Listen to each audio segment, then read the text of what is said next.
Welcome back আমাদের চ্যানেলে। আজকে আমরা আরেকটা নতুন ভিডিও নিয়ে চলে এসেছি। আজকে আমাদের টপিক হচ্ছে মেন্টাল হাইজিন অর্থাৎ মানসিক স্বাস্থ্যবিধি, যেটা তোমাদের সিলেবাসে রয়েছে। এবং আমরা আজকে আরেকটা ইউনিট কমপ্লিট করব। আগের দিনের মতনই আমরা 10 দিনে যে সিলেবাসটা কমপ্লিট করার যে চ্যালেঞ্জটা নিয়েছি সেটার আজকে আরেকটি দিন। এবং আজকের যে টপিকটা যেটা রয়েছে সেটা খুবই ইন্টারেস্টিং, অ্যান্ড বাকি সমস্ত ইউনিটগুলো থেকে এটা আমার মনে হয় সবচেয়ে বেশি ইন্টারেস্টিং এবং সবচেয়ে বেশি পড়তে তোমাদের ভাল লাগবে। অনেক নতুন নতুন বিষয়গুলো সম্পর্কে জানতে পারবে এবং আরও আরও বিষয় যেগুলো মানে আমাদের রিয়েল লাইফের সঙ্গে রিলেটেড, সেরকম আমরা অনেক উদাহরণ পড়বো যেগুলো আমরা রিয়েল লাইফে দেখতে পাচ্ছি এবং সেগুলোকে অ্যাকচুয়ালি কি বলা হয় মেন্টাল হেলথের বিষয় বা সাইকোলজিতে, তো সেগুলো সম্পর্কে আমরা জানতে পারবো। তো ভিডিওটি দেখার আগে যদি চ্যানেলটি সাবস্ক্রাইব না করে থাকেন প্লিজ চ্যানেলটি সাবস্ক্রাইব করে দেবেন, অ্যান্ড যদি আপনার ভিডিওটি ভালো লেগে থাকে তাহলে প্লিজ লাইক বাটনটি ক্লিক করে দেবেন। এবং যদি এই ভিডিওটি সম্পর্কে বা অন্য কিছু সম্পর্কে কিছু জিজ্ঞাসা করার থাকে প্লিজ কমেন্ট বক্সে কমেন্ট করে জানাবেন। আচ্ছা, তো সবার প্রথমে আমরা যে বিষয়টিকে নিয়ে পড়বো সেটা হচ্ছে মেন্টাল হেলথ অর্থাৎ মানসিক স্বাস্থ্য। ঠিক আছে, ইউনিটটির নাম মেন্টাল হাইজিন হলেও আমরা মানসিক স্বাস্থ্যটা সম্পর্কে আগে জানবো, কারণ কি মেন্টাল হেলথের থেকে মানসিক স্বাস্থ্য বিষয়টা অনেক বেশি ব্যাপক। ঠিক আছে, এটা পড়ানোর আগে আমি যে বিষয়টা বলতে চাই সেটা হচ্ছে যে মেন্টাল হেলথ আর মেন্টাল হাইজিনের মধ্যে একটা মিনিমাল ডিফারেন্সেস রয়েছে। ঠিক আছে, সেটা হচ্ছে আমরা যখন আমাদের যদি শারীরিক স্বাস্থ্যের কথা বলি, আমরা যদি আমাদের শারীরিক স্বাস্থ্যটাকে সুস্থ রাখতে চাই তাহলে আমরা কি করি? তাহলে আমরা ডেলি লাইফের হাইজিন মেনটেন রাখার চেষ্টা করি। ঠিক আছে, পরিষ্কার পরিচ্ছন্নতার মাধ্যমে, ডেলি লাইফস্টাইলের মাধ্যমে, সঠিক খাওয়া দাওয়ার মাধ্যমে আমরা মেন্টাল হেলথটাকে বজায় রাখি। সেম যদি আমরা মেন্টাল হেলথ ঠিক রাখতে চাই তাহলে আমাদের মেন্টাল হাইজিনটাকে ভালো রাখতে হবে। ঠিক আছে, সো মেন্টাল হাইজিন হচ্ছে মেন্টাল হেলথে যদি একটি পার্ট, অর্থাৎ মেন্টাল হাইজিন যদি ভালো থাকে তবেই মেন্টাল হেলথ ভালো থাকবে। তো আশা করি বুঝতে পারা গেছে যে মেন্টাল হেলথ আর মেন্টাল হাইজিনের মধ্যে একটা মিনিমাল যে ডিফারেন্সটা রয়েছে সেটা কি। তো এবার আমরা পড়বো যে মেন্টাল হেলথ কাকে বলে। ঠিক আছে, তো mental health refer the persons emotional, একটা ব্যক্তির ইমোশন, সাইকোলজিক্যাল এবং সোশ্যাল যে আহ, যে একজন ব্যক্তির যে ওয়েল বিং রয়েছে সমস্ত কিছু মিলিয়ে মেন্টাল হেলথ গঠিত হয়। ঠিক আছে, it's affect how individual think, feel, behave, handle stress, relate to others and make choices. একটা ব্যক্তি কি করে সে কি ফিল করছে, সে কেমন বিহেভ করছে, সে সমস্ত বিষয়গুলোকে কিভাবে হ্যান্ডেল করছে, সে কেমন করে অন্যদের সঙ্গে বিহেভ করছে, সে কি করে লাইফে ডিসিশন নিচ্ছে, সমস্ত কিছু মেন্টাল হেলথের সঙ্গে রিলেটেড। ঠিক আছে, good mental health is not just absence of mental illness but the presence of positive characteristics and ability to enjoy life, cope with stress, bounce back and adversity। অর্থাৎ একটা ভালো মানসিক স্বাস্থ্য শুধুমাত্র মানসিক আমাদের যে একটা যে অসুস্থ মানসিক স্বাস্থ্যকে বোঝাচ্ছে তা নয়। মানসিক স্বাস্থ্য বলতে কিন্তু সমস্ত রকম পজিটিভ ক্যারেক্টারিস্টিক্স গুলোকে বোঝাচ্ছে, যেখানে কি করে মানুষ নিজের লাইফটাকে এনজয় করতে পারে, সে কি করে স্ট্রেস মুক্ত হয়ে থাকতে পারে, সে কি করে আহ, তার যদি তার জীবনে কোনো রকম প্রবলেম হয়ে থাকে বা এসে থাকে সে কি করে আবার স্বাভাবিক লাইফে ফিরে আসবে, সেই সমস্ত বিষয়গুলোকে নিয়ে আলোচনা করে মেন্টাল হেলথ। ঠিক আছে, আমরা একটি সংজ্ঞা পড়ে নেব, যেটা অর্থাৎ ওয়ার্ল্ড হেলথ অর্গানাইজেশন যে সংজ্ঞাটি বলেছিলেন সেটা আমরা একটুখানি দেখব। বলছে mental health is a state of well being in which the individual realise their own ability. অর্থাৎ মেন্টাল হেলথ স্টেট করছে যে সকল ব্যক্তির একটি আলাদা রকম অ্যাবিলিটি থেকে থাকে, we can cope with normal stresses life, can work productively and is able to make contribution their community. সে সমস্ত রকম যে স্ট্রেসগুলো রয়েছে সেই সমস্ত রকম স্ট্রেসগুলোকে থেকে মুক্ত হয়ে সে যেন প্রোডাক্টিভভাবে কাজ করতে পারে এবং সমাজে এসে সঠিকভাবে যেন কন্ট্রিবিউশন করতে পারে, সেটাই হচ্ছে মেন্টাল হেলথ। ঠিক আছে, এবার আমরা ক্রাইটেরিয়া পড়বো যেটা তোমাদের সিলেবাসে রয়েছে। আমরা কি কি ক্রাইটেরিয়া দেখব, যে কমনলি ক্রাইটেরিয়া গুড মেন্টাল হেলথের যে ক্রাইটেরিয়াগুলো রয়েছে সেগুলো আমরা দেখব। ঠিক আছে, অ্যাকর্ডিং টু কাদের মতে? জাহোদা, ফ্রয়েড এবং অন্যান্য আরো অনেক সাইকোলজিস্ট রয়েছেন যাদের যাদের বিভিন্ন রকম থিওরি থেকে, যাদের বিভিন্ন রকম পার্সপেক্টিভ থেকে আমরা এই ক্রাইটেরিয়াগুলোকে তৈরি করেছি। ঠিক আছে, তার মধ্যে কি বলছে? পজিটিভ সেলফ কনসেপ্ট আনতে হবে। গুড মেন্টাল হেলথ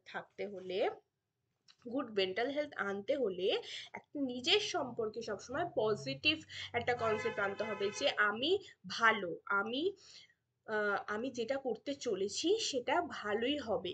এই যে পজিটিভ চিন্তা ভাবনাগুলো, বা আমার মধ্যে আমি আমি ভালো, বাকি সবাই খারাপ, এরকম ভাবনা চিন্তাও যেরকম আনবো না, সেরকম অন্য কেউ ভালো আমি খারাপ, যত ফল্ট আমার মধ্যেই রয়েছে, যত দোষ আমার মধ্যেই রয়েছে, এই জিনিসগুলো কিন্তু আমরা আনবো না। ঠিক আছে, দেন কি ability ability to handle stress.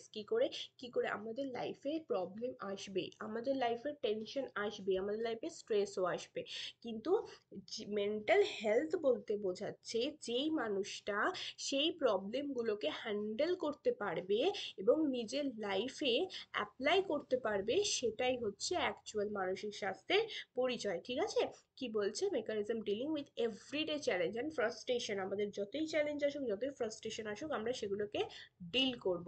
ঠিক আছে, দেন হচ্ছে অটোনমি অ্যান্ড ইন্ডিপেন্ডেন্স। কি বলছে? যে ability to make personal decision without being overly dependent on others, এবং personal responsibility for action and life choice. আমরা ইন্ডিপেন্ডেন্টলি আমরা নিজেদের ডিসিশনগুলোকে যাতে নিজেরা নিতে পারি, সেই জায়গাগুলো কিন্তু আমাদেরকে লক্ষ্য রাখতে হবে। আমরা যেন অন্যের কোনো ডিসিশনে বা অন্য কারোর উপর যেন ডিপেন্ড না হয়ে পড়ি। একটা মেন্টালি হেলদি পার্সন কখনোই তা হয় না। দেন হচ্ছে রিয়েলিটি পারসেপশনে কি বলছে? Accurate perception world and one self, ওয়ার্ল্ডের সাথে এবং ওয়ান সেলফ অর্থাৎ সারা ওয়ার্ল্ডের সাথে নিজের মধ্যে একটা সম্পর্ক গঠন করতে হবে, এবং ডিলিউশনে থাকলে চলবে না, কোনো রকম ডিলিউশনে থাকলে চলবে না। তাদেরকে রিয়েলিটি, যেটা আমাদের যে বাস্তব যে রিয়েলিটি, আমাদের সেই বাস্তব রিয়েলিটিটা জানতে হবে এবং সেই বাস্তব রিয়েলিটিটাকে মেনে নিতে হবে। আমরা কল্পনার জগতে ভেসে থাকবো না। দেন হচ্ছে কি হেলদি রিলেশনশিপ। প্রত্যেকটা মানুষের সঙ্গে, সেটা যেই রিলেশন হোক না কেন, সেই প্রত্যেকটা মানুষের সঙ্গে প্রপার কোঅপারেট করতে হবে, প্রপার রিলেশনশিপ রাখতে হবে, প্রপার কমিউনিকেশন করতে হবে, এবং তাদের দুঃখে এবং আনন্দে সমব্যথী হতে হবে। ঠিক আছে, আচ্ছা, দেন আমরা চলে যাব প্রোডাক্টিভিটি। প্রোডাক্টিভ থাকতে হবে। একটা মেন্টাল হেলদি পারসন সবসময় প্রোডাক্টিভ থাকে, সে সবসময় ভাবে যে আমি কি করব, বা আমি কি করতে চলেছি, বা আমি কি কি করেছি, এই সব জিনিসগুলোকে নিয়ে ভাবনা চিন্তা করে। সে কোনো সময় লেজি, বা কোনো সময় কিছুই করছে না, কিছুই করতে ইচ্ছা করছে না, সে সব সময় ক্লান্ত, সব সময় বসে আছে। এই জিনিসগুলো কিন্তু একটা মেন্টালি হেলদি পারসনের পরিচয় নয়। সে যদি মেন্টালি হেলদি থাকে, তার অটোমেটিক্যালি কাজ করতে ইচ্ছা করবে। দেন কি ইমোশনাল স্টেবিলিটি, তার মধ্যে কিন্তু ইমোশনাল স্ট্রেস থাকতে হবে। মানে যে এই যে বলে না মুড সুইং, ঠিক আছে, এই যে এই মাত্র দুঃখ হচ্ছে, এই মাত্র রাগ হচ্ছে, বা আমার একটা ব্যক্তির উপরে এতটা রাগ হয়ে গেল যে আমি একটা পাবলিক প্লেসের মধ্যে বিশাল জোরে একটা চিৎকার করে দিলাম। ঠিক আছে, বা আমি হয়তো এতটাই আনস্টেবল মেন্টালি যে আমি কিছু একটা দুঃখের কথা শুনে আমি প্রচুর জোরে জোরে কাঁদতে শুরু করে দিলাম হঠাৎ করে সবার সামনে। এই জিনিসগুলো কিন্তু একটা মেন্টালি হেলদি পার্সনের মধ্যে দেখা যায় না।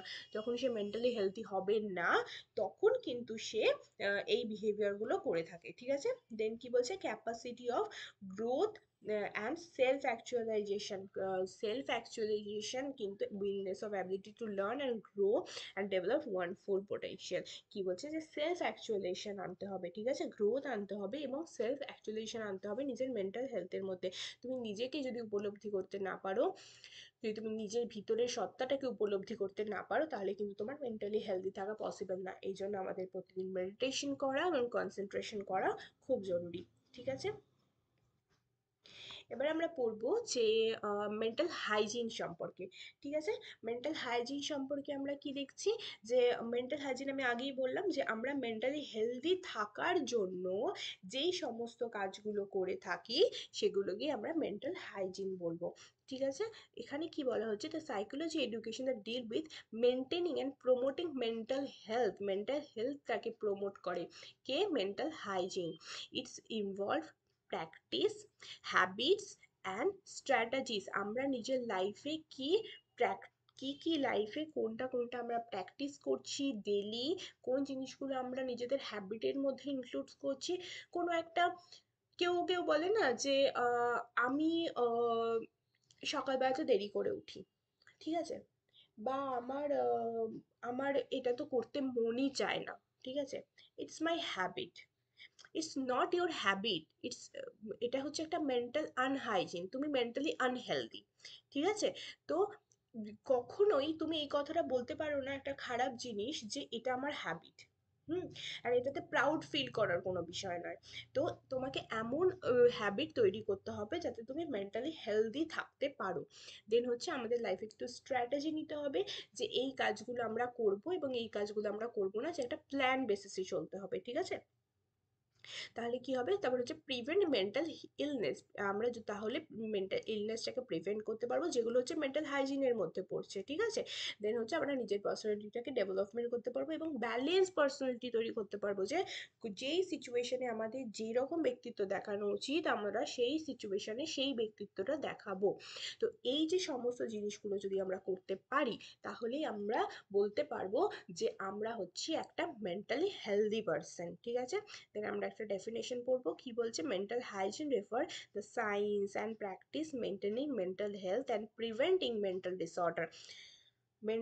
মেন্টাল হাইজিন যদি আমরা মেনটেন করতে পারি, তাহলে আমরা মেন্টাল হেলথটাকেও মেনটেন করতে পারবো এবং আমাদের যে মেন্টাল যত রকম ডিসঅর্ডারগুলো রয়েছে সেগুলোকে আমরা সেগুলোকে আমরা প্রিভেন্ট করতে পারবো, ঠিক আছে, থ্রু কিসের মাধ্যমে, অ্যাওয়ারনেসের মাধ্যমে, এডুকেশনের মাধ্যমে এবং সাইকোলজিক্যাল কেয়ারের মাধ্যমে। কিসের মাধ্যমে করতে পারবো আমরা, এদিকে হচ্ছে কিছু সচেতনতার মাধ্যমেও আমরা করতে পারবো, শিক্ষার মাধ্যমেও করতে পারবো। আমরা কেন আজকে এডুকেশনে এই সব জিনিসগুলোকে পড়ছি, ঠিক আছে, কারণ কি এই জিনিসগুলো যদি আমাদের নলেজই না থাকে, আমরা যদি এটা রিয়েলাইজই না করতে পারি যে আমি মেন্টালি হেলদি রয়েছি কি না, আমি যেটা করছি সেটা ঠিক। কিছু মানুষের মধ্যে এরকম দেখতে পাবে যারা বলছে আমি এটাতে ভুল কি আছে, it's my personality, it's my choice, কিন্তু তো তার মধ্যে যদি প্রপার এডুকেশনটা থেকে থাকে যে মেন্টালি হেলদি পার্সনের ক্যারেক্টারিস্টিক কি কি হওয়া উচিত, তাহলে সে নিজেই আইডেন্টিফাই করতে পারবে। তার মধ্যে কোথাও না কোথাও একটা গিল্ট ক্রিয়েট হবে যখন সেই কাজগুলো করবে, তখন তার মধ্যে কোথাও না কোথাও একটা গিল্ট ক্রিয়েট হবে যে না, আমি একটা মেন্টাল হেলদি পার্সনের মতন বিহেভিয়ার করছি না, তো আমার এই বিহেভিয়ারটা চেঞ্জ করা উচিত। দেন কি আমাদের মেন্টাল হাইজিনের অবজেক্টিভসগুলো কি কি, মেন্টাল ইলনেসটাকে প্রিভেন্ট করা এবং ইমোশনাল ডিস্টারবেন্সটাকে প্রিভেন্ট করা। অর্থাৎ আমরা আমাদের যে মানসিক যদি কোনো রকম অসুস্থতা থেকে থাকে এবং যদি আমাদের কোনো আমরা যদি ইমোশনাল ভাবে কোনো রকম ডিস্টার্ব থেকে থাকি, সেগুলোকে প্রিভেন্ট করে মেন্টাল হাইজিন।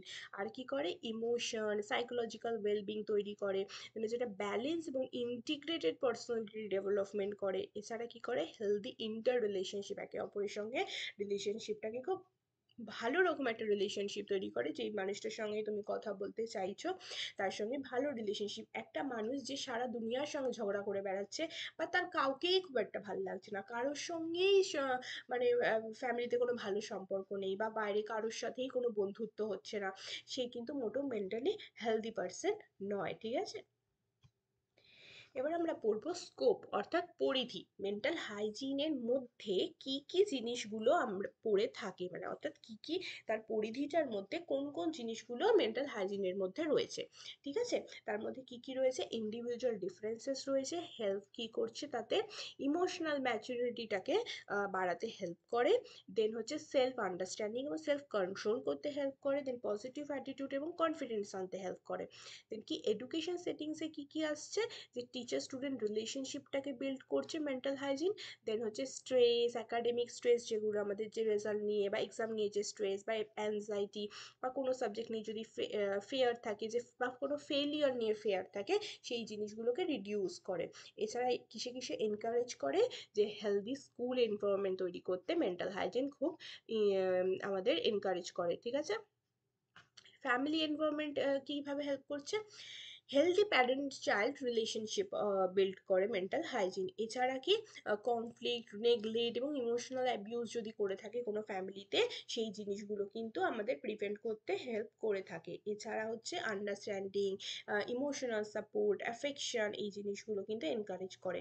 দেন কি আমরা যেখানে কাজ করি বা আমাদের সমাজে কিভাবে হেল্প করছে, যে ওয়ার্ক রিলেটেড স্ট্রেসগুলোকে আমাদের কম কম করতে, সেগুলোর সঙ্গে ডিল করতে, তারপর হচ্ছে সোশ্যাল প্রেশারটাকে কমিয়ে দিতে, দেন হচ্ছে ওয়ার্ক লাইফটাকে ব্যালেন্স করতে, একে আমার কলিগের সাথে হোক বা আমার সাথে থাকা মানুষগুলোর সাথে হোক, আমার তাদের সঙ্গে একটা ভালো কোঅপারেশন তৈরি করতে, একসঙ্গে মিলেমিশে কাজ করার প্রবণতা তৈরি করতে, এই জিনিসগুলো করতে কিন্তু মেন্টাল হাইজিন হেল্প করে থাকে। দেন কি ক্লিনিক্যাল অ্যান্ড থেরাপিক ইউজ, আমরা কি করব, যে এই যে মেন্টাল হাইজিনটা যেটা পড়লাম, সেটা আমাদের কি কি ক্ষেত্রে ক্লিনিক্যাল এবং থেরাপি যখন করা হয় তখন কিভাবে হেল্প করে থাকে।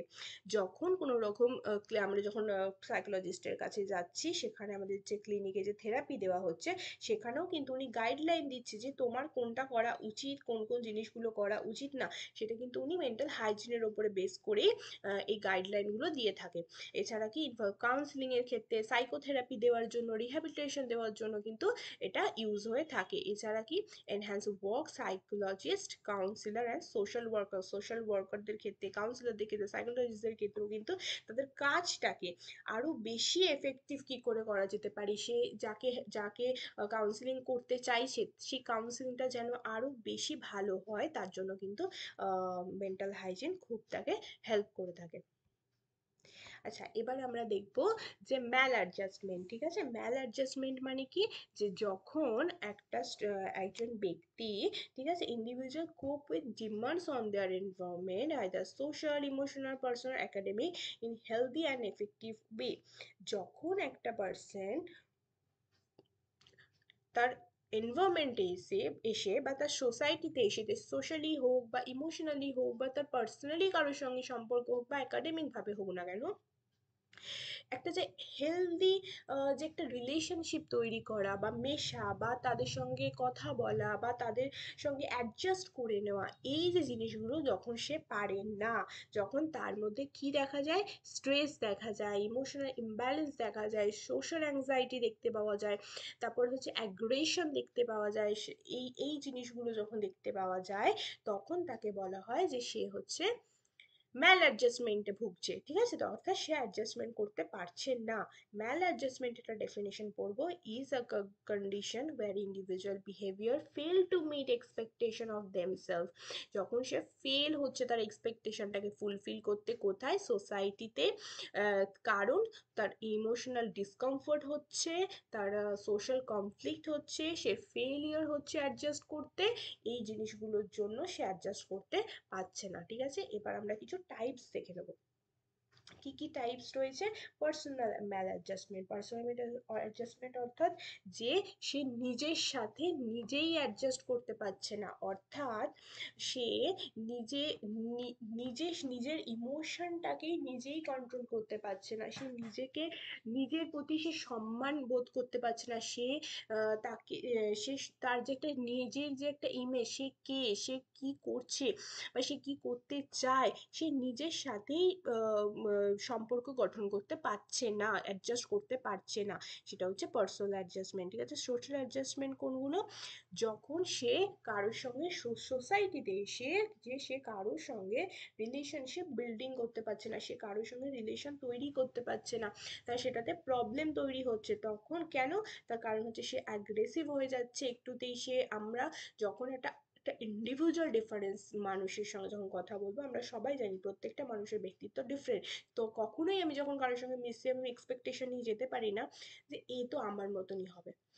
আমি এই যে বিষয়টা এগ্রি করছি, সে বিষয়টা এগ্রি নাই করতে পারে, কিন্তু তা বলে আমি তার উপর খুব রেগে যাচ্ছি বা সেটাকে নিয়ে আমি ভীষণ অ্যাংসিয়াস হয়ে যাচ্ছি, ঠিক আছে, তাকে মেরে ফেলে দিচ্ছি, তো এই জিনিসগুলো কিন্তু অ্যান্টি সোশ্যাল বিহেভিয়ার হয়ে যাচ্ছে। ঠিক আছে, অর্থাৎ সে সোশ্যালি অ্যাডজাস্টমেন্ট করতে পারছে না। দেন কি ইমোশনাল অ্যাডজাস্টমেন্ট? ইমোশনাল অ্যাডজাস্টমেন্ট কোনটা? যেটা আমি বললাম যে মুড সুইং হচ্ছে, ডিপ্রেশন আসছে, অ্যাংজাইটি হচ্ছে, সে জেলেস ফিল করছে, সে কখনো খুব দুঃখ হয়ে যাচ্ছে, আবার হঠাৎ করে এখন যখন হ্যাপি হয়ে যাচ্ছে, এতটাই হ্যাপি হয়ে যাচ্ছে যে সে আনন্দে লাফালাফি করতে শুরু করে দিচ্ছে। তো এই যে বিহেভিয়ারগুলো, এগুলো কিন্তু কখনোই ইমোশনাল স্টেবিলিটির পরিচয় নয়। ঠিক আছে, সে ইমোশনাল কিন্তু অ্যাডজাস্ট করতে পারছে না। এডুকেশনাল ম্যাল অ্যাডজাস্টমেন্ট কোনগুলো? যখন সে পুয়ার স্কুল পারফরমেন্স দিচ্ছে এবং এক্সাম ফেয়ার করছে। পুয়ার স্কুল পারফরমেন্সের কিন্তু একটা ব্যাপার থেকে থাকে, সে হয়তো সত্যি পড়াশোনায় ভালো, সে হয়তো সত্যি পড়াশোনায় খারাপ, তখন তার পুয়ার পারফরমেন্স হচ্ছে, বা তার কোনো ডিসএবিলিটি রয়েছে সেজন্য পুয়ার পারফরমেন্স হচ্ছে, দ্যাটস ফাইন। কিন্তু যদি তার এমন হয়ে থাকে যে সে পড়াশোনায় ভালো, সে জিনিসটা পারে, সে বাড়িতে সেই জিনিসটা করতে পারে, তখন কিন্তু তারপরেও যদি তার সেই প্রবলেমগুলো হয়ে থাকে যে ওখানে পরীক্ষায় দিতে গিয়ে সে তার রেজাল্টটা খারাপ হয়ে যাচ্ছে, সে হয়তো পারছে না, তখন কিন্তু আমরা বলবো যে তার এডুকেশনাল ম্যাল অ্যাডজাস্টমেন্ট হচ্ছে। আচ্ছা, এবার আমরা পড়বো যে হোম আর ফ্যামিলি ম্যাল অ্যাডজাস্টমেন্ট। ঠিক আছে, যখন আমরা তাদের প্যারেন্টসের সঙ্গে বা তাদের সিবলিংস মানে অর্থাৎ ভাই বোন, কাজিনস, এদের সঙ্গে একটা কিন্তু কনফ্লিক্ট দেখা যাচ্ছে, সব সময় তাদের সঙ্গে ঝগড়া হচ্ছে, বা তাদেরকে দেখতে পাচ্ছে না, বা তাদের প্রতি যে অ্যাকচুয়ালি ভাই বোনদের প্রতি আমাদের কি ফিল করা উচিত? ভালোবাসা ফিল করা উচিত, কেয়ার ফিল করা উচিত, কিন্তু আমি তাদের প্রতি সেই ফিলটা করতে পারছি না, আমি তাদেরকে নেগলেক্ট করছি। বা অপোজিটটাও হতে পারে, ওভার প্রোটেক্টিভ হয়ে যাওয়াও কিন্তু একটা ম্যাল অ্যাডজাস্টমেন্টের প্রবলেম। মানে আমি আমার প্যারেন্টসদের প্রতি বা আমার ভাই বোনদের প্রতি আমি এতটাই ওভার প্রোটেক্টিভ হয়ে যাচ্ছি যে সে যদি আমাকে ছাড়া অন্য কাউকে ভালোবাসছে, আমার তাতে কিন্তু প্রবলেম হচ্ছে, আমি তাতে জেলাসি ফিল করছি, বা আমি তাকে রাস্তায় বেরিয়ে এতটাই মানে চিন্তা করছি তাকে নিয়ে যে আমার বাড়িতে বসে তাকে নিয়ে টেনশন করতে করতে আমার শরীর অসুস্থ হয়ে যাচ্ছে। এগুলো কিন্তু ফ্যামিলি ম্যাল অ্যাডজাস্টমেন্টের মধ্যে পড়ে। ঠিক আছে, আমরা একটু কারণগুলো পড়ে নেবো যে কি কি কারণে ম্যাল অ্যাডজাস্টমেন্ট হয়ে থাকে। বায়োলজিক্যাল কজগুলো কি কি রয়েছে? Brain damage, neurological issue, hereditary, mental illness. ঠিক আছে, এই জিনিসগুলোর জন্য, এগুলো কিন্তু যেগুলো আমাদের জেনেটিক্যাল মানে অর্থাৎ অর্থাৎ জেনেটিক্যাল না, যেগুলো হচ্ছে আমাদের ফিজিওলজিক্যাল। ঠিক আছে, সেই জিনিসগুলোকে বলা হচ্ছে বায়োলজিক্যাল কজ। ঠিক আছে, এবং কি ফিজিক্যাল ডিসএবিলিটি। দেন কি সাইকোলজিক্যাল কারণ থাকতে পারে, যেমন কি তার ফেলিয়ার থাকতে পারে, সে ফ্রাস্ট্রেশনে থাকতে পারে, তার কোনো বিষয় নিয়ে ট্রমা থাকতে পারে, সে গিল্ট থাকতে পারে, এইগুলোর জন্য কিন্তু তার ম্যাল অ্যাডজাস্টমেন্ট হতে পারে। দেন কি সোশ্যাল কারণে কি কি হতে পারে? যে সে হয়তো ছোটবেলা থেকে খুব বুলি হয়েছে, ঠিক আছে, তার হয়তো অতিরিক্ত গরিবত্ব রয়েছে, বা তাকে হয়তো সে সমাজে কখনো সমান অধিকারটা পায়নি, সেই কারণের জন্য কিন্তু, বা সে একটা ব্রোকেন ফ্যামিলি থেকে বিলং করছে, তার ছোটবেলাটা খুব একটা স্বাভাবিক ছিল না বাকি পাঁচটা মানুষের মতন, তো সেই কারণের জন্য কিন্তু তার ম্যানেজ অ্যাডজাস্টমেন্ট হতে পারে। এডুকেশনাল কজ কোনগুলো? এডুকেশনাল কজ কোনগুলো? যেখানে হচ্ছে গিয়ে হার্স ডিসিপ্লিন। ঠিক আছে, কোনো একটা স্কুলে ভর্তি হয়েছে, সেখানে যদি টিচার তাকে অতিরিক্ত হার্স ডিসিপ্লিন করছে, বা তাকে একটা অন্য নজরে দেখছে, অন্য এক একজন স্টুডেন্ট এরকম থেকে থাকে যে কাউকে খুব খুব ভালো চোখে দেখছে, কাউকে খুব ভালোবাসছে, তাকে সব কিছুতে অ্যাটেনশন দিচ্ছে, সব কিছুতে তার প্রশংসা করছে, আবার একই জায়গায় সেই টিচারটা অন্য একজন স্টুডেন্টকে দু চোখে দেখতে পাচ্ছে না, তাকে সব সময় মানে পছন্দই করছে না, তাকে দেখলে বলছে তুমি পিছন দিকে গিয়ে বসো, বা সে কিছু একটা অ্যান্সার দিতে চাইলেও তাকে সব সময় মানে একটা হিউমিলিয়েট করা হচ্ছে। এই জিনিসগুলো যদি করা হয়, তাহলে কিন্তু তার এডুকেশনাল ম্যাল অ্যাডজাস্টমেন্ট হতে পারে, তার হয়তো ইচ্ছাটাই চলে যেতে পারে কমিউনিকেট করার। ঠিক আছে, দেন ওভারলোডেড কারিকুলাম হওয়ার জন্য হতে পারে এবং নেগেটিভ স্কুল এনভায়রনমেন্টের জন্য হতে পারে। কালচারাল এবং এনভায়রনমেন্ট কজ কি কি রয়েছে? কালচারাল শক বা মাইগ্রেশন, সে হয়তো একটা অন্য জায়গা থেকে একটা অন্য কালচারে এসছে, ঠিক আছে, সে ভাষা জানে না, সে ল্যাঙ্গুয়েজ জানে না, সে কি করে অ্যাডজাস্ট করবে, সে তো কথাই বলতে পারছে না। দেন কি আনএমপ্লয়মেন্ট হতে পারে বা সোশ্যাল প্রেশার হতে পারে। আমরা সবাই জানি যে আমাদের এখনো সোসাইটিতে যে ক্লাস সিস্টেম, উঁচু ক্লাস নিচু ক্লাস, আমরা উঁচু ক্লাসের মানুষের সঙ্গে কথা বলতে গেলে বা আমার যদি এটা ফিল হয় যে এ আমার থেকে অনেক বেশি রিচ, এ আমার থেকে অনেক বেশি শিক্ষিত, অনেক বেশি জানে, অনেক বেশি হয়তো শিক্ষিত বা অনেক বেশি উঁচু পোস্টে জব করে, আমার কিন্তু তার সঙ্গে কথা বলতে গেলে আমি একটুখানি মানে একটুখানি প্রবলেম হতে পারে, ঠিক আছে, তখন আমার মনে হবে যে না আমি হয়তো কিছু ভুল বলে ফেললাম বা আমাকে জাজ করবে। এই জিনিসগুলো মাথার মধ্যে চলতে থাকলে তাহলে কিন্তু আমার ম্যাল অ্যাডজাস্টমেন্টের সমস্যা আসতে পারে। এবার আমরা এই ম্যাল অ্যাডজাস্টমেন্টটাকে কি করে প্রিভেন্ট করব, মানে কোন কোন জিনিসগুলো করলে পারে আমরা এই ম্যাল অ্যাডজাস্টমেন্ট হওয়াটাকে আটকাতে পারি। কি কি? সেটা হচ্ছে হেলদি হোম এনভায়রনমেন্ট রাখতে হবে, বা আমাদের যে ঘরের যে এনভায়রনমেন্টটা সেটা কিন্তু সবসময় একটা সুন্দর, সে বাইরে যাই করুক না কেন, সে যেহেতু ছোটবেলা থেকে বাড়িতে সে বড় হয়, বাড়ির এনভায়রনমেন্টটা যদি ভালো হয় না, আমি বেশিরভাগ ক্ষেত্রে দেখেছি যে প্রত্যেকটা শিশুর কিন্তু বাড়ির এনভায়রনমেন্ট ভালো হলে ইন ফিউচার গিয়ে তার পার্সোনালিটিটা খুব ভালো হয়, তার অ্যাডজাস্টমেন্ট করার ক্ষমতা খুব ভালো হয়ে থাকে বা একটা ব্রোকেন ফ্যামিলির থেকে, ঠিক আছে। তো লাভ, ডিসিপ্লিন, ইমোশনাল সাপোর্ট এগুলো কিন্তু বাড়িতে থাকতে হবে, এফেক্টিভ স্কুল এনভায়রনমেন্ট থাকতে হবে, সাপোর্টিভ টিচার হতে হবে এবং টিচিং মেথডটা ইনক্লুসিভ হতে হবে, সকলকে সমান অধিকার দেওয়া বা সকলকে সমানভাবে সম্মান করার যে জিনিসটা সেটা স্কুল থেকেই আসে। তারপর কি? Moral and education, emotional education দিতে হবে, যেখানে তার ইমোশনালটা ডেভেলপ করবে এবং সে ভ্যালু সিস্টেম সম্পর্কে জানবে। গাইডেন্স এবং কাউন্সিলিং সম্পর্কে তাকে গাইডেন্স এবং কাউন্সিলিং এর মাধ্যমে তার ম্যাল অ্যাডজাস্টমেন্ট গুলোকে কমানো যেতে পারে। যদি তার কোনো প্রবলেম হয়, সেই প্রবলেমের জন্য তাকে গাইডেন্স দেওয়া বা তার কাউন্সিলিং করানো, এগুলোর মাধ্যমে কিন্তু প্রবলেম সলভ করা যেতে পারে। এছাড়া কি?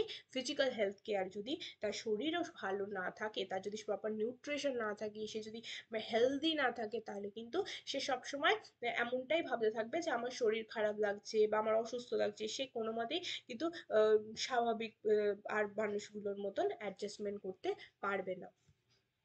প্রিভেনশনের মতন আমরা আর কয়েকটা রেমিডিসও পড়ে নেবো ছট করে। কি কি বলছে? সাইকোথেরাপি দেওয়া যেতে পারে, কাউন্সিলিং করানো যেতে পারে, বিহেভিয়ারাল থেরাপি দেওয়া যেতে পারে, যেটা আমরা পরে পড়বো যে বিহেভিয়ারাল থেরাপি কি। দেন হচ্ছে স্পেশাল এডুকেশন প্রোগ্রাম করানো যেতে পারে, ডিসেবিলিটিতে যারা স্টুডেন্ট রয়েছে তাদের জন্য প্যারেন্টাল ট্রেনিং দেওয়া যেতে পারে, যে একজন প্যারেন্ট হিসাবে তোমার কি কি করা উচিত এবং কি কি করা উচিত নয়, কো কারিকুলার অ্যাক্টিভিটি এবং ক্রিয়েটিভ অ্যাক্টিভিটি করানো যেতে পারে, এর মাধ্যমেও কিন্তু ম্যাল অ্যাডজাস্টমেন্ট চলে যেতে পারে।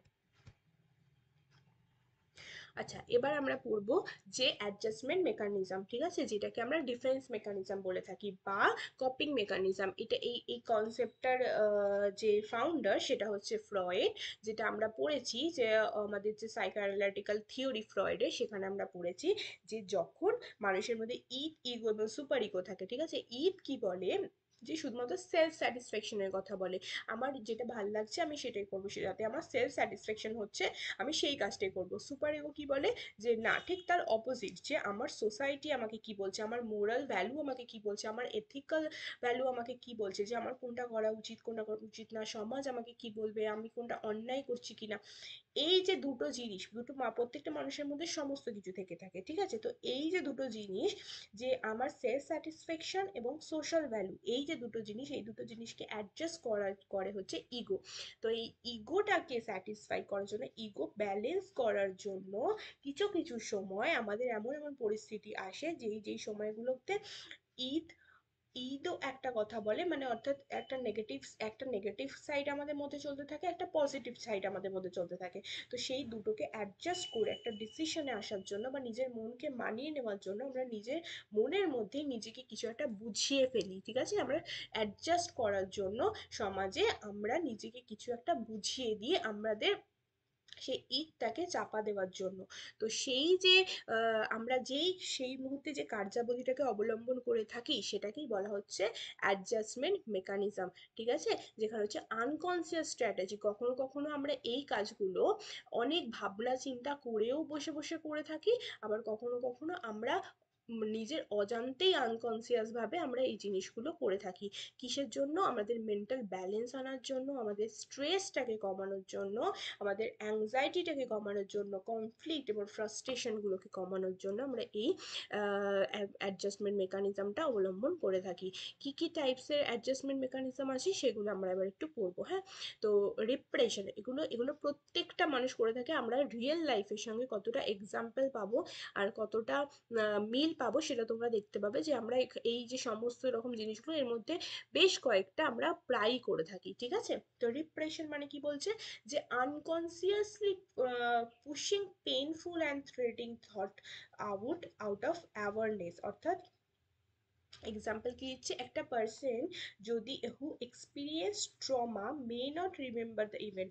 কখনো কখনো দেখা যায় যে কোনো একটা শিশু, সে হয়তো ছোটবেলায় কিছু একটা ট্রমা ফিল করেছে, ঠিক আছে, কিন্তু সে হয়তো সেটাকে মনে রাখতে চাইছে না, ঠিক আছে, তখন সে সেটাকে ভুলে যেতে চাইবে, কিন্তু সে কি করবে, কখনো কখনো তার মনে কোনো একটা কিছু দেখার মাধ্যমে বা কোনো একটা কাজের মাধ্যমে তার সেই ট্রমাটা কিন্তু মনে চলে আসতে পারে, কিন্তু সে সে অনবরত সেটাকে আহ, দমন করার চেষ্টা করবে, কিন্তু তবু তার মনের মধ্যে কিন্তু সেই জিনিসটা থাকতে পারে, ঠিক আছে, এবার সে এক্সপিরিয়েন্স করতে পারে, তখন সেইটাকে বলা হচ্ছে রিপ্রেশন। দেন আমরা যাব প্রজেকশনে। প্রজেকশন কি বলছে? attributes one's own undesirable feelings or thoughts to someone else। যখন আমরা অনেক সময় দেখতে পাওয়া যায় যে আমি হয়তো কাউকে একটা পছন্দ করছি না, ঠিক আছে, আমি হয়তো কাউকে একটা পছন্দ করছি না, বাট আমার খুব ক্লোজ একটা ফ্রেন্ড, যে আমার বেস্ট ফ্রেন্ড, সে হয়তো সেই সেই পার্সনটার সঙ্গে কথা বলছে, ঠিক আছে, কিন্তু আমি সেই পার্সনটাকে একদম সহ্য করতে পারি না। তখন আমি কি করব? আমি তখন তার নামে আমার ফ্রেন্ডের কাছে উল্টোপাল্টা কথা বলবো, যে তুই কেন ওর সঙ্গে কথা বলছিস, ও একদম ভালো নয়, ওর ওর এই প্রবলেম রয়েছে, ও জানিস আমার সাথে এই করেছে। এই যে জিনিসগুলো আমি চাইবো যে সেও যেন ওর সঙ্গে কথা না বলে, সেও যেন ওকে পছন্দ না করে, ঠিক আছে। তো এই এই যে বিহেভিয়ারটা, ঠিক আছে, এটা আমরা করেই থাকি। তো এই যে বিহেভিয়ারটা, এটাকে বলা হচ্ছে প্রজেকশন, ঠিক আছে। এখানে এক্সাম্পল দিয়েছে, একটা student who dislike teacher things that teacher hates them, ঠিক আছে, সে সে টিচারটাকে পছন্দ করে না, সেই জন্য সে বলছে যে টিচারই আমাদেরকে পছন্দ করে না, এই টিচারটার মধ্যেই ফল্ট রয়েছে, ঠিক আছে, এটা হচ্ছে প্রজেকশন। দেন কি রেশনালিজম। রেশনালিজম হচ্ছে খুবই ইজি। আমরা জীবনে কোথাও না কখনো কখনো এই কাজটা করেই থাকি, যে আমরা কোনো একটা পরীক্ষাতে পাশ করতে পারলাম না, বা কোনো একটা ইউনিট টেস্টে হয়তো ফেল করলাম, তখন বা কোনো একটা সাবজেক্টে ফেল করলাম, তখন আমরা আমার বাবা মাকে বলছি যে এক্সামের কোশ্চেনটাই টাফ হয়েছিল, ঠিক আছে, বা কোশ্চেনটাই ভুল করা হয়েছিল, আমি প্রচুর পড়াশোনা করেছি কিন্তু কোশ্চেনই টাফ এসছে, কোশ্চেনই আউট অফ সিলেবাস চলে এসছে, ঠিক আছে, কিন্তু আমার নিজের দোষটাকে আমি ঢাকার জন্য আমি একটা অন্য বিষয় দিয়ে সেটাকে চাপা দেওয়ার চেষ্টা করছি, সেটা হচ্ছে র্যাশনালিজম, ঠিক আছে। ডিসপ্লেসমেন্ট কি? ডিসপ্লেসমেন্ট হচ্ছে ডিসপ্লেসমেন্ট হচ্ছে কি, যে যদি এমন হয় যে কোনো একটা এমপ্লয়ি হয়তো সে অফিসে গেছে, সে তার বস হয়তো তাকে খুবই বকাবকি করেছে, বা তার উপরে রেগে গেছে, তার তার জন্য তাকে হয়তো খুব ইনসাল্ট করেছে, সে তার বসকে কিছু বলতে পারবে না, তার কারণ হচ্ছে সে জানে আমি যদি আমার বসকে বলি তার এফেক্ট আমার চাকরিতে পড়তে পারে, বা সে আমাকে জব থেকে বের করে দিতে পারে, তখন সে কি করবে, সে তার বাড়িতে এসে তার ওয়াইফের ওপরে চিৎকার চেঁচামেচি করতে পারে, বা তার ছেলে মেয়ের ওপরে চিৎকার চেঁচামেচি করতে পারে। সে কি করছে, তার অ্যাঙ্গারটাকে সে ডিসপ্লেস করে দিচ্ছে একটা অন্য জিনিসের ওপরে, ঠিক আছে। তো এই যে জিনিসগুলো, এটা হচ্ছে ডিসপ্লে। আবার অনেকেই দেখা যায় যে তার বাড়িতে হয়তো কোনো ইস্যু হয়েছে, বা তার তার পার্সোনাল লাইফে কোনো ইস্যু চলছে, সেই যে রাগগুলো সে সে বক্সিং করতে গিয়ে তার বক্সিং ব্যাগের ওপরে বের করছে, ঠিক আছে, এই বা জিম করতে গিয়ে জিম করার যে ইয়ের উপরে বের করছে। তো এই যে জিনিসগুলো ডিসপ্লেস করে দিচ্ছে, এটা হচ্ছে ডিসপ্লেসমেন্ট, ঠিক আছে। রিগ্রেশন রিগ্রেশন হচ্ছে যে আমাদের এমন ছোটবেলায় হয়তো আমরা এমন কিছু বিহেভিয়ার করতাম, কিন্তু আমরা যখন স্ট্রেসে চলে আসি, বা আমরা কোনো জিনিস নিয়ে যখন খুব ফ্রাস্ট্রেটেড হয়ে যাই, তখন আমরা সেই ছোটবেলাকার মতন বিহেভিয়ার করতে শুরু করে দিই। যেরকম অনেকের এরকম অভ্যাস থাকে যে যখন খুব টেনশন ফিল করছে তখন সে নখ কাটছে, ঠিক আছে, বা হয়তো সে পা নাড়াচ্ছে। এই যে জিনিসগুলো, এগুলো কিন্তু ডিপ্রেশনের জন্য হয়ে থাকে। সাপ্লিমেশনটা একটুখানি ডেপথ, ঠিক আছে। সাবলিমেশন কি বলছে, এমন এমন দেখা যায় কিছু মানুষের মধ্যে, এটা সবার ক্ষেত্রে প্রযোজ্য নয়, বাট কিছু মানুষের মধ্যে এরকম দেখা যায় যে তাদের একটা এমন কোনো কাজ করতে খুব ভালো লাগছে, বা এমন কোনো কাজে সে স্যাটিসফ্যাকশন পাচ্ছে যেখানে কিন্তু, যেটা কিন্তু সোশ্যালি একসেপ্টেবল নয়, ঠিক আছে। যেরকম ধরা যাক যে যদি কোনো একটা মানুষ, সে হয়তো সোলজারে, সে হয়তো সোলজার ছিল, ঠিক আছে। তো সে হয়তো প্রচুর মানে তাকে হয়তো কাজের পরিপ্রেক্ষিতে তাকে হয়তো যুদ্ধ করতে হয়েছে, সে প্রচুর মানুষের মৃতদেহ দেখেছে বা সামথিং এরকম, এরকম কিছু কাজ করতে করতে তার কি হয়েছে, তার ওই জিনিসটার ওপরে একটা একটা প্যাশন তৈরি হয়েছে, সেই জিনিসটার করতে তার ভালো লাগছে, তার একটা স্যাটিসফ্যাকশন চলে এসছে। কিন্তু সে যখন রিটার্ন করে যাচ্ছে, তখন যখন সেই কাজগুলো সে আর করতে পারছে না, তখন সে ডিসাইড করছে যে আমি কোনো সার্জেন্ট হয়ে যাব। যেখানে আমাকে কোনো ব্যক্তির অপারেশন করতে হচ্ছে, সেখানেও আমি ওরকম রক্ত দেখতে পাবো, বা আমি ওরকম যে মানুষকে মানুষকে আমি যখন মারছিলাম, সেই যে স্যাটিসফ্যাকশনটা, সেই স্যাটিসফ্যাকশনটা আমি সার্জারির মধ্যে দিয়ে নেওয়ার চেষ্টা করব, ঠিক আছে। এইখানে একটা এক্সাম্পল দেওয়া যেতে পারে, আর একটা এক্সাম্পল দেওয়া যেতে পারে যেটা হয়তো কেউ হয়তো কারোর মাথায় হয়তো এরকম টাইপের রয়েছে, যেটা আমাদের সোশ্যালি হয়তো একসেপ্টেবল নয়। তো যেগুলো যারা আর কি রেপিস্ট হয়ে থাকে, তাদের যে এরকম একটা মেন্টালিটি থেকে থাকে, তো সে জানে যে আমি এটা এটা যদি করি সেটাতে আমার শাস্তি হতে পারে, সেটা আমার সোশ্যালি একসেপ্টেবল নয়, তখন সেটা দেখা যায় যে ম্যারিজিয়াল রেপ যেটাকে বলা হয়, তো সেই সেই জিনিসটা সে করছে, কারণ তার মনে হচ্ছে যে ওটা সোশ্যালি একসেপ্টেবল, ঠিক আছে। আই হোপ এটা একটুখানি জটিল, but I hope it's now clear. Then হচ্ছে আমরা ড্যানিয়েলে যাব। ড্যানিয়েল কি, refuse accept reality or facts. আমাদের সামনে একটা কোনো ফ্যাক্ট রয়েছে, আমি জানছি, এটা কি দেখা যায় যে যখন এমন অনেক সময় দেখা যায় না, আমার ছেলে তো কিছু করতেই পারে না, না না আমার ছেলে কিছু করেনি, মানে এরকম অনেকে বলতে দেখা যায় না, তার কারণটা হচ্ছে সে দেখতে পাচ্ছে যে ভুল করেছে, কিন্তু তা সত্ত্বেও আমি সেইটাকে ডিনায়াল করছি, সেটাকে রিফিউজ করছি, রিয়েলিটিটাকে মেনে নিচ্ছি না। কারণ কি, সেটাতে আমার স্যাটিসফ্যাকশন নেই, আমার যে জিনিসটা স্যাটিসফ্যাকশন আসছে আমি সেটা করার জন্য আমি ডিনাই করছি। আচ্ছা, এবার আমরা পড়বো আরেকটা, সেটা হচ্ছে ফ্যান্টাসি। ফ্যান্টাসিতে কি হচ্ছে, ডে ড্রিমিং, ঠিক আছে। আমাদের যে জিনিসটা ভালো লাগছে, আমরা সেটাকে হাতের সামনে পাচ্ছি না, সেটা সেই প্লেজারটা পাওয়ার জন্য আমরা নিজের মনের মধ্যে সেটাকে ইমাজিন করে নিচ্ছি, বা সেটাকে নিয়ে ভাবনা চিন্তা করছি, সেটা হচ্ছে ফ্যান্টাসি। কি বলছে, a poor student imagine themselves as a topper without studying, ঠিক আছে। আমরা অনেক সময় এরকম ইমাজিন করে থাকি যে আমি হয়তো ক্লাসে দেখেছি যে ফার্স্ট হচ্ছে, তাকে কতটা প্রায়োরিটি দেওয়া হচ্ছে, তাকে টিচাররা কতটা প্রায়োরিটি দিচ্ছে, আমি সেটা দেখলাম, সেটা দেখে সেই যে ওকে যে প্রায়োরিটিটা দিচ্ছে, সেই প্রায়োরিটিটা আমার কাছে একটা ফ্যান্টাসি ক্রিয়েট হলো। আমি কি করলাম, আমি বাড়িতে আসছি, এবং বাড়িতে এসে আমি নিজেকে আয়নায় দেখছি এবং মনে করছি যে আমি ফার্স্ট হয়েছি আর আমাকে সবাই প্রায়োরিটি দিচ্ছে, ঠিক আছে। তাহলে আমি কিরকম বিহেভ করব, আমি কিরকম কথা বলবো, ঠিক আছে। এই যে জিনিসগুলো, এইটাই হচ্ছে ফ্যান্টাসি, ঠিক আছে। দেন কি, পারপাস কি, ম্যাল অ্যাডজাস্টমেন্ট মেকানিজম। এটা আমাদের পারপাসটা কি, টু রিডিউস ইমোশনাল টেনশন। এই এই যে মেকানিজমগুলো অ্যাপ্লাই করলে আমাদের ইমোশনাল টেনশনগুলো কম হয়ে থাকে, আমরা সেলফ এস্টিমটাকে বৃদ্ধি পাওয়াতে পারি, অর্থাৎ আমাদের যে সম্মান, যে আত্মসম্মান, সেগুলোকে আমরা প্রোটেক্ট করতে পারি। এছাড়া আমরা সোসাইটির সঙ্গে অ্যাডজাস্ট করতে পারি, অ্যাডাপ্ট করতে পারি সমস্ত জিনিসগুলোকে, এবং আমাদের মধ্যে মেন্টাল স্টেবিলিটি এসে থাকে। আচ্ছা, এবার আমরা পড়বো যে কয়েকটা মেন্টাল ডিসঅর্ডার সম্পর্কে, ঠিক আছে। কি কি ধরনের মেন্টাল ডিসঅর্ডার হয়ে থাকে সেই জিনিসগুলো সম্পর্কে এবার আমরা পড়বো। Is impact daily function relationship learning, and then classify by symptom, cause and impacted. কোনো কিছু জিনিসের কি কি সিমটমস হয়, তার কি কারণ থাকে, এবং তার কি ইম্প্যাক্ট হতে পারে, তার উপরে ভিত্তি করে মেন্টাল ডিসঅর্ডার গুলোকে ভাগ করা হয়ে থাকে, এবং তাদের কি রিলেশনশিপ রয়েছে, তারা মেন্টাল ডিসঅর্ডার থাকলে কিরকম কি ব্যবহার করে থাকে, এবং তার সেটা লার্নিং এর ওপরে কিরকম ইম্প্যাক্ট ফলে, সেগুলো সম্পর্কে এবার আমরা পড়বো, ঠিক আছে। মেন্টাল ডিসঅর্ডারকে কি কি বলা হচ্ছে, ফার্স্ট ফার্স্ট যে ক্লাসিফিকেশন যে টাইপস গুলো রয়েছে, সেই টাইপসের মধ্যে ফার্স্ট রয়েছে নিউরোটিক ডিসঅর্ডার। নিউরোটিক ডিসঅর্ডার কি, মিল্ড মেন্টাল ডিসঅর্ডার, এটা একটুখানি মিডিয়াম টাইপের mental disorder. The person remained touch with reality and suffer from distress. সে স্ট্রেসের মধ্যে দিয়ে সাফার করে। ঠিক আছে, এখানে কি এক্সাম্পল দেওয়া হচ্ছে, এক্সাম্পলটা দিলে আরো স্পষ্ট হবে। যে বলছে অ্যাংজাইটি, তার মধ্যে হয়তো খুব অ্যাংজাইটি আসছে, সেটা কিন্তু একটা নিউরোটিক ডিসঅর্ডার। ঠিক আছে, সে কোনো জিনিসে ভয় পাচ্ছে, সে তার ফোবিয়া রয়েছে।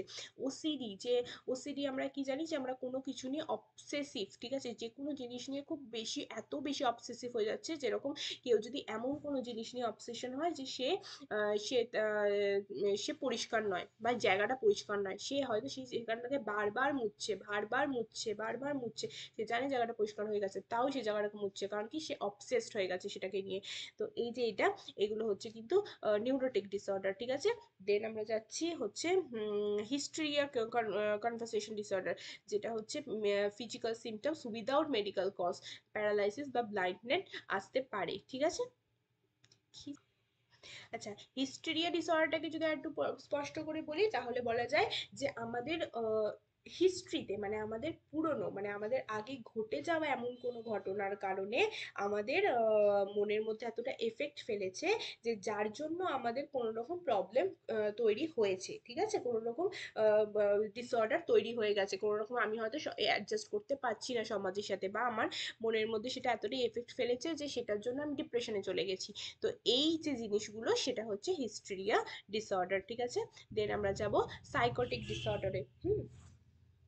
সাইকোটিক ডিসঅর্ডার কি, যেরকম স্কিজোফেনিয়া, ফেনোমেনিয়া, ম্যানিক ডিপ্রেসিভ ইলনেস। ঠিক আছে, স্কিজোফেনিয়া কি, যেটাকে যেটাকে এক কথায় বলে যে আগেকার দিনে যেরকম আমাদের বলা হতো যে ভূতে ধরা, যেটাকে বলছে। ঠিক আছে, সেটাই হচ্ছে স্কিজোফেনিয়া। সেখানে কি হয়, সে হ্যালুসিনেশন করতে শুরু করে। আমরা এখন সবাই বুঝতে পেরে গেছি যে এইটা এক ধরনের মেন্টাল ডিসঅর্ডার, রাইট?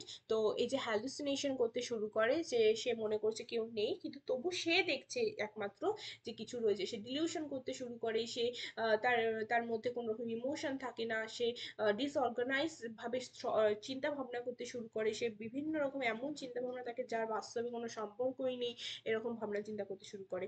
এছাড়া কি প্যারানোমিয়া, প্যারানোমিয়া কি, এই স্কিজোফেনিয়ার আগেই হচ্ছে প্যারানোমিয়া হয়, যেখানে সে বিভিন্ন রকম এমন খুব সাসপিসিয়াস হয়ে যায়, সে সমস্ত কিছু নিয়ে সন্দেহ করতে শুরু করে, সে মনে করে যে সবাই আমার ক্ষতি চাইছে, পাশের বাড়ির লোকের সঙ্গে সে হয়তো কখনো মেশেইনি, সে হয়তো তার সঙ্গে কথাই বলে না, কিন্তু তবু সে মনে করতে শুরু করে যে না, ওরা আমার ক্ষতি চাইছে, ওরাই কিছু একটা করেছে, ওরা আমার বাড়িতে সিসিটিভি লাগায়নি তো। এই যে ভাবনা চিন্তাগুলো, ইরেশনাল ভাবনা চিন্তা করছে, এইটা হচ্ছে প্যারানয়েড। আমাদের ম্যানিক ডিপ্রেশন ইলনেস কি, বাইপোলার ডিসঅর্ডার, যেটা হচ্ছে কখনো খুব খুশি হয়ে যাচ্ছে সে, কখনো এত দুঃখ হয়ে যাচ্ছে, মানে সে 1 মাস এত দুঃখে থাকছে যে সে বাড়ি থেকেই বেরোচ্ছে না, কারোর সাথে কথা বলছে না, তারপরে সে হঠাৎ করে এত অ্যাক্টিভ হয়ে গেল, এত আনন্দে চলে এলো, যে সারা দিন খুশি রয়েছে, সারা দিন নাচ করছে, গান করছে, বিভিন্ন রকম অ্যাক্টিভিটি করছে। ঠিক আছে, সে এত কাজ করছে, এত কাজ করছে, সে এত অ্যাক্টিভ হয়ে গেছে যে তার রাতে ঘুমেরও প্রয়োজন হচ্ছে না। এই যে ডিসঅর্ডার, সেটা হচ্ছে বাইপোলার ডিসঅর্ডার। ঠিক আছে, দেন হচ্ছে আমরা আসবো এফেক্টিভ ডিসঅর্ডার। এফেক্টিভ ডিসঅর্ডার কি, এফেক্টিভ ডিসঅর্ডার হচ্ছে দু রকমের হয়ে থাকে। ঠিক আছে, একটা হচ্ছে ডিপ্রেশন, আর একটা হচ্ছে বাইপোলার ডিসঅর্ডার। ঠিক আছে, তো এই যেটা বললাম, যে ডিপ্রেশন মানে হচ্ছে সে খুবই স্যাড থাকে, খুবই হোপলেস থাকে, তার সুসাইডাল থট আসে, সে তার জীবনে আর কিছুই নেই বলে মনে হয়। আর এই বাইপোলারটা কি, যখন সে ঠিক তার অপোজিট বিহেভিয়ারটা করছে, মানে সে দুটো বিহেভিয়ার একসঙ্গে করছে, কিন্তু কিছুক্ষণ বাদ বাদ হয়তো সে একদিন খুব দুঃখে থাকছে, পরের দিন ভীষণ হ্যাপি থাকছে। এটা কিন্তু কোনো একটা স্বাভাবিক মানুষের লক্ষণ নয়। হ্যাঁ, আমরা জানি যে খারাপ থাকা, ভালো থাকা, কখনো কেউ হ্যাপি থাকবে, কখনো দুঃখে থাকবে, এটাই স্বাভাবিক, আমাদের সকলের সঙ্গে এটা হয়ে থাকে কোথাও না কোথাও। কিন্তু অতিরিক্ত কোনো বিষয় কিন্তু মোটেও ভালো না। ঠিক আছে, দেন কি ডেভেলপমেন্টাল ডিসঅর্ডার, ডেভেলপমেন্টাল কি, আর্লি চাইল্ডহুডে এটি হয়ে থাকে। এটা এফেক্ট কি করে, নর্মাল ডেভেলপমেন্ট এফেক্ট আনতে পারে, স্পিচ ডিসঅর্ডার হতে পারে, বিহেভিয়ারাল বা লার্নিং এর থেকে কিন্তু তার প্রবলেম হতে পারে। কি কি, অটিজম স্পেকট্রাম ডিসঅর্ডার, যেখানে তার কমিউনিকেশন করতে, সোশ্যাল ইন্টারাকশন করতে, তার কোন রকম তার সমাজে তার কোন রকম তার বিহেভিয়ার করতে, সে কোথায় কি বিহেভিয়ার করবে সেটা বুঝতে পারে না, এগুলো কিন্তু অটিজমের মধ্যে পড়ে থাকে। দেন কি, ইন্টেলেকচুয়াল ডিসএবিলিটি, যেখানে আমরা জানি যে এটা বিলো অ্যাভারেজ, একটা বিলো অ্যাভারেজ অর্থাৎ কি, বিলো বিলো 20 নিচে যাদের আইকিউ, তাদেরকে বলা হয় যে তাদের ইন্টেলেকচুয়াল খুবই কম, এবং তারা ওই যে বিহেভিয়ার গুলো করে সেগুলোকে ইন্টেলেকচুয়াল ডিসএবিলিটি বলা হয়ে থাকে। ঠিক আছে, এডিএইচডি কি hyper deficit attention deficit hyperactivity disorder, অর্থাৎ সে কোনো কিছুতে অনেকক্ষণ ধরে ফোকাস করতে পারে না। যাদের এডিএইচডি থেকে থাকে তারা কিন্তু কোনো কিছুতে ফোকাস করতে পারে না, দেখবে এরকম অনেক ব্যক্তি থেকে থাকে। এডিএইচডির অবভিয়াসলি স্টেপ থেকে থাকে, আমি বলছি না যে যারা এই বিহেভিয়ারটা করে তাদেরই ভীষণ এডিএইচডি আছে, বাট অল্প স্বল্প নিশ্চয়ই আছে যে এমন হয় যে তাকে যদি একটা কথা বলা হচ্ছে, একটা কথা শুনছে, সে শুনতে শুনতেই একটা অন্য টপিকে চলে গেল। ঠিক আছে, সে বলতে পারছে না, বা তাকে সে ধরো এরকম অনেক সময় হয় কি, বলছে কোনো একটা কথা বলছে, হ্যাঁ বললো, 2 সেকেন্ডের জন্য সে ভুলে গেল আবার কথাটা। এই যে জিনিসগুলো, ঠিক আছে, এগুলো হচ্ছে অ্যাটেনশন ডেফিসিয়েন্সির অভাব। কারণ কি, সে একই জিনিসের ওপরে বেশিক্ষণ ফোকাস করতে পারে না। এরা কিরকম হয়, যে এদের মধ্যে অ্যাটেনশনের অভাব দেখা যায়, এরা ভীষণ ভাবে হাইপারলি অ্যাক্টিভ থাকে, এবং ইম্পালসিটি দেখা যায়। ঠিক আছে, দেন কি পার্সোনাল ডিসঅর্ডার কোনগুলো, কেওটিক, রিগিড, মানে হচ্ছে যারা ভীষণ পরিমাণে চিৎকার চেঁচামেচি করে, ঝগড়াঝাটি করে, যারা জেদি, হ্যাঁ এক গুয়ে থাকে, এদেরকে বলা হচ্ছে রিগিড প্যাটার্ন। ঠিক আছে, তাদের কি কি অ্যান্টি সোশ্যাল বিহেভিয়ার করতে দেখা যায়, যে তারা ডিসরিগার্ডেড টু আদার, মানে অপরদের একদম সম্মান করে না, মিথ্যে কথা বলে, সবসময় রেগে থাকে, এই জিনিসগুলো দেখা যায়। বর্ডারলাইন পার্সোনালিটি ডিসঅর্ডার কি, ইনস্টেবিলিটি ইন মুডের কোনো স্টেবিলিটি থাকে না, এই দুঃখ হচ্ছে, এই রাগ হচ্ছে, এই হাসছে। ঠিক আছে, তার সেলফ ইমেজ একটা নিজের মতন একটা সেলফ ইমেজ তৈরি করে নেয়, এবং অন্যদের সঙ্গে রিলেশনশিপ কিন্তু মোটেও ভালো হয় না। ঠিক আছে, নার্সিসিস্ট কাদেরকে বলা হয়, নার্সিসিস্ট কাদেরকে বলা হয়, একটা ভিডিও দেখেছিলাম যেখানে বলা হচ্ছে যে নার্সিসিস্ট হচ্ছে আমরা একটা মুভি দেখেছি না, যে যেখানে বলছে যে আপন হি ভগবান হে। হ্যাঁ, তো এই যে জিনিসটা আমি এরকম একটা এক্সাম্পল দেখেছিলাম একটা কোথাও, যে এইটা হচ্ছে নার্সিসিস্টের এক্সাম্পল, যে যখন সে নিজেকেই নিয়ে ভাবতে থাকে, সে নিজেকে সবচেয়ে মহান মনে করে, সে নিজেকে ভগবানের জায়গায় বসিয়ে ফেলছে। ঠিক আছে, সে নিজে সেলফ সেন্টার, সে নিজেকে ছাড়া আর অন্য কিছু ভাবতেই পারছে না, তাদেরকে নার্সিসিস্ট পার্সোনালিটি ডিসঅর্ডার বলা হয়। আচ্ছা, এবার কি সাইকোসোম্যাটিক ডিসঅর্ডার। ঠিক আছে, সাইকোসোম্যাটিক ডিসঅর্ডার কোনটা, যেখানে মেন্টালি একটা এফেক্ট তো থাকে, সেটার সাথে ফিজিক্যাল জিনিসপত্রগুলো জড়িয়ে থাকে। ঠিক আছে, ফিজিক্যাল কারণের জন্য মেন্টাল স্ট্রেস আসতে পারে, যেরকম সে হয়তো খুব অসুস্থ, বা তার হয়তো আলসার হয়েছে, সেইটার কারণে তার স্ট্রেস আসছে, সেটাও একটা সাইকোলজিক্যাল ডিসঅর্ডারের মধ্যেই কিন্তু পড়ছে। ঠিক আছে, বা তার হয়তো হাই ব্লাড প্রেশার রয়েছে। ঠিক আছে, যেটার কারণে সে কিন্তু অল্পতেই রেগে যাচ্ছে। যাদের অল্পতে রেগে যায় তারা কিন্তু সব সময় যে তাদের পার্সোনালিটি ডিসঅর্ডার রয়েছে তা নয়, তাদের শরীরেরও প্রবলেম থাকতে পারে, তার হাই ব্লাড প্রেশার থাকতে পারে, হাই বিপি থাকতে পারে, রাইট, বা হয়তো অ্যাস্থমা রয়েছে, যার জন্য সে হয়তো কোনো একটা বন্ধ জায়গায় এসে সে হয়তো শ্বাসকষ্ট অনুভব করছে, তাই না, তার হয়তো প্রবলেম হচ্ছে, সে হয়তো বেশি লোকজনের মধ্যে এসে স্ট্রেস ফিল করছে, তার মানে কি তার সোশ্যাল অ্যাংজাইটি রয়েছে, বা তার সে কি অ্যান্টি সোশ্যাল, তা নয়, তার হয়তো অ্যাস্থমার প্রবলেম রয়েছে। প্রবলেমটা ফিজিক্যালি হয়ে থাকে, কিন্তু তার জন্য তার মেন্টালি একটা স্ট্রেস পড়ে, সেটা হচ্ছে সাইকোসোম্যাটিক ডিসঅর্ডার। ঠিক আছে, বোঝা গেল? আচ্ছা, এবার আমরা কতগুলো থেরাপিক মেজার ইন মেন্টাল হেলথ পড়ে নেবো, যে মেন্টাল হেলথটাকে কি কোন কোন থেরাপি দিয়ে সেটাকে ঠিক করা যেতে পারে, বা সেটাকে আরো বেশি হেলদি করা যেতে পারে, সেই বিষয়গুলো সম্পর্কে আমরা পড়বো। সেখানে কি বলছে, psychological technique used to treat emotional behaviour এবং মেন্টাল ডিসঅর্ডার গুলোকে আমরা কন্ট্রোল করতে পারি যে থেরাপির মাধ্যমে। সেই থেরাপিগুলো কোন কোন জিনিসগুলোর উপর ফোকাস করে, different focus on different cause এবং মেথড অফ হিলিং, এইগুলোকে হিল করার জন্য আমরা বিভিন্ন কারণে বিভিন্ন কারণ এবং মেথড দিয়ে আমরা সেগুলোকে হিল করতে পারি। ঠিক আছে, তার মধ্যে কি রয়েছে, সাইকো অ্যানালিটিক্যাল থিওরি, তোমাদের সিলেবাসে রয়েছে 3টে থিওরি, সেটা হচ্ছে সাইকো অ্যানালিটিক, আর হচ্ছে বিহেভিয়ারিস্টিক, আর হচ্ছে প্লে থেরাপি, আমরা এই 3টে পড়বো। সাইকো অ্যানালাইটিক থেরাপি কি সেটা জানি, যে সাইকো অ্যানালাইটিক্যাল থিওরি হচ্ছে সিগমন্ড ফ্রয়েডের, তো এই থেরাপিটাও ওনারই।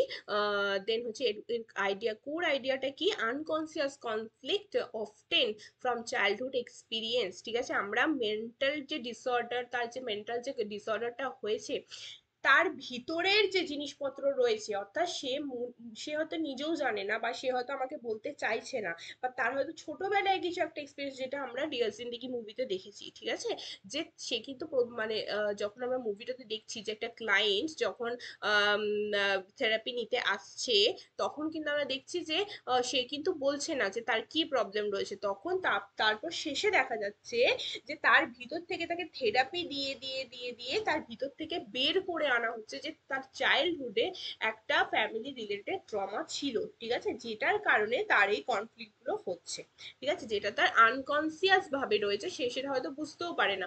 সে মনে করছে যে আমার ঘুম আসছে না, আমার ঘুম আসছে না, কেন ঘুম আসছে না, কিন্তু তার পিছনে অনেকগুলো কারণ থাকতে পারে, ঠিক আছে। Therapy being this hidden thought into conscious awareness, সেই হিডেন হিডেন ব্যাপারগুলোকে বের করে নিয়ে আসে, ঠিক আছে। তার জন্য কি কি টেকনিক ইউজ করা যেতে পারে?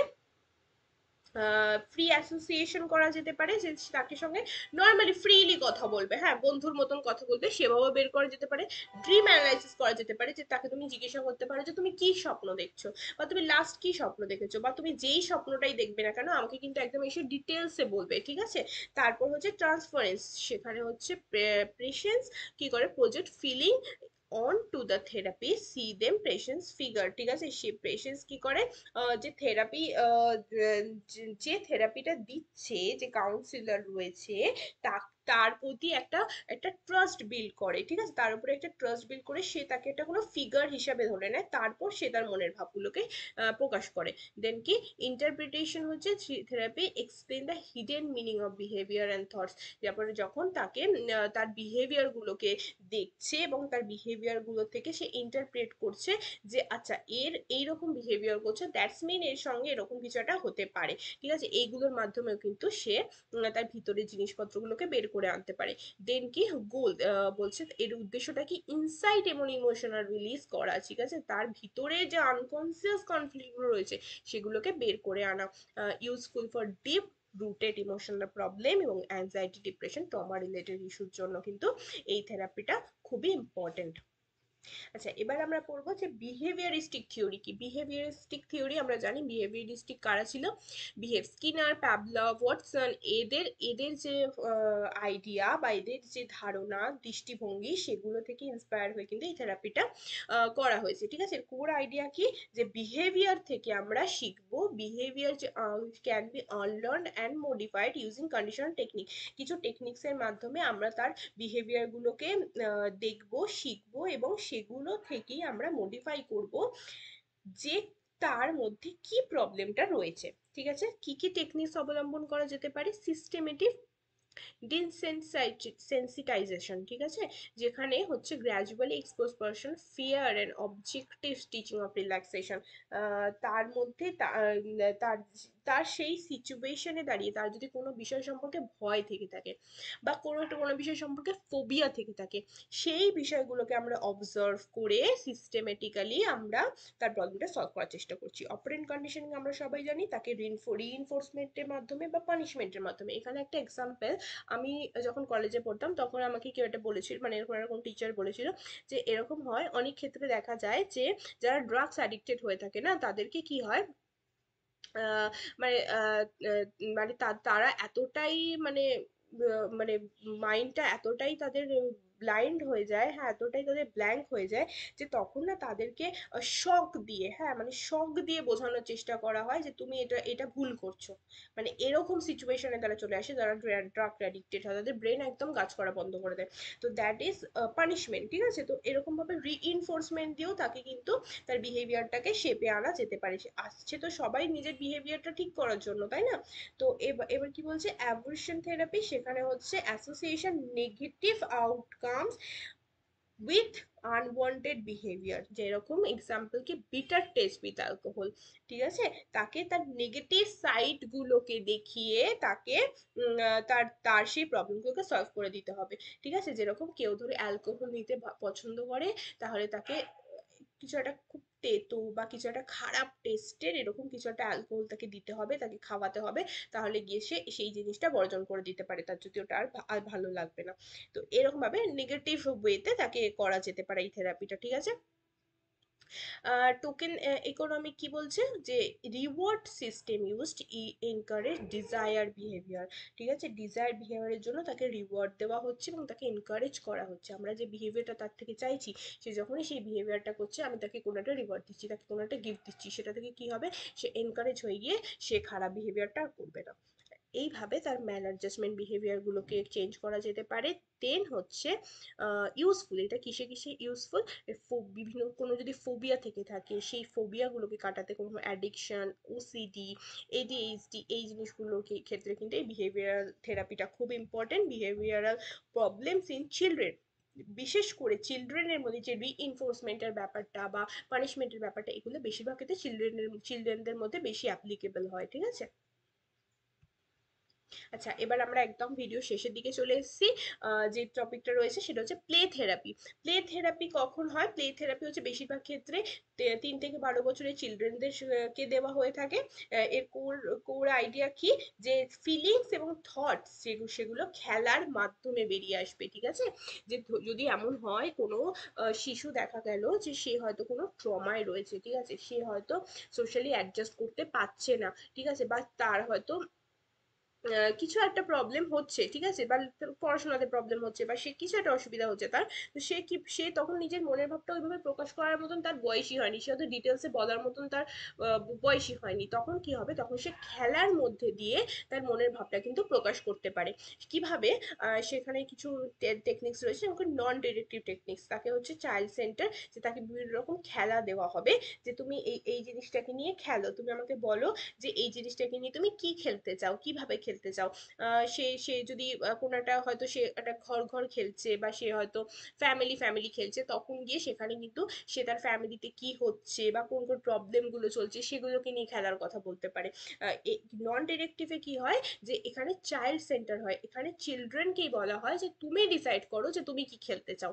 আর ডিরেক্টিভ থেরাপিতে কি হয়, এখানে যে কাউন্সিলর থাকে সে ডিসাইড করে যে কোন কোন খেলাটা খেলা উচিত, আমি তাকে যে জিনিসগুলো দেবো সে সেইগুলোর মধ্যেই খেলা করবে, এবং সে এইগুলোর মধ্যে থেকেই আমি ওর ইস্যুটাকে খুঁজে বের করবো। স্যান্ড প্লে মেথড কি, থেরাপি হচ্ছে একটা একটা এরকম একটা একটা ইয়ে দিয়ে দেওয়া হয়, একটা বক্স দিয়ে দেওয়া হয়, যার মধ্যে অনেকটা কিছুটা বালি ফেলে দেওয়া হয়, এবং সে একটা ট্রের মধ্যে ধরা যাক কতগুলো বালি ফেলে দেওয়া হয়েছে, এবং সে বালির মধ্যে তাকে মিনিয়েচার ফিগার দিয়ে দেওয়া হচ্ছে। ঠিক আছে, তাকে বলা হচ্ছে তুমি বলো যে এগুলো কি।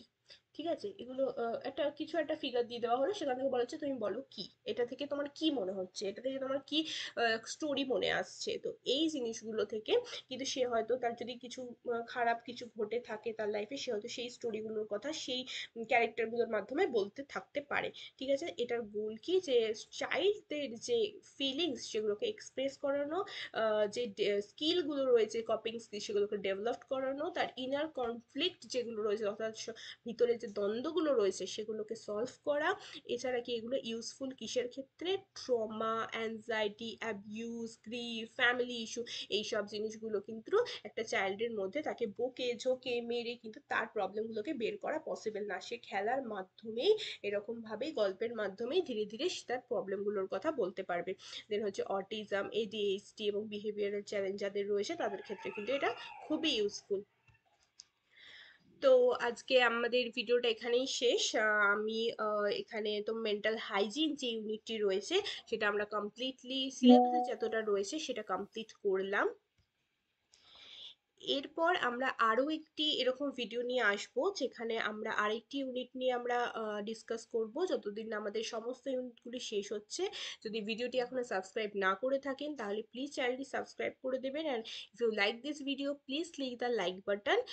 অ্যান্ড আপনি যদি কিছু জিজ্ঞাসা করার হয়ে থাকে তাহলে প্লিজ কমেন্ট বক্সে কমেন্ট করে জানাবেন। দেখা হচ্ছে পরের ভিডিওতে। Thank you.